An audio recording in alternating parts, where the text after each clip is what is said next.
আমার দাদা বলছিলেন একজনের নাম ছিল ফ্যান চাটা, গরিব ছিল, মানুষ ফ্যান চাটা বলে ডাকতো, কিছু মনে করতো না। কিন্তু এখন ধনী হয়ে গেছে, শিল্পপতি মানুষ, এখন মানুষ ওই ফ্যান চাটা বলে ডাকলে কেমন লাগে না? বা বলছে আমি এই নাম পাল্টাবো।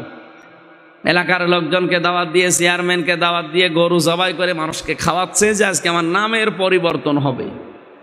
লোকজন যখন খাওয়া দাওয়া শেষ, মাইক হাতে নিয়ে চেয়ারম্যান সাহেব ডাক দিয়ে বলছে, ভাইরা আমার, বোনেরা আমার, এই লোকটা আগে গরিব ছিল, এখন ধনী হয়ে গেছে, এর একটা সম্মান আছে, সামাজিক মর্যাদা, এর নাম আজকে আমি পাল্টিয়ে দিলাম, আমি চেয়ারম্যান হিসাবে এর নাম দিলাম মধু চাটা।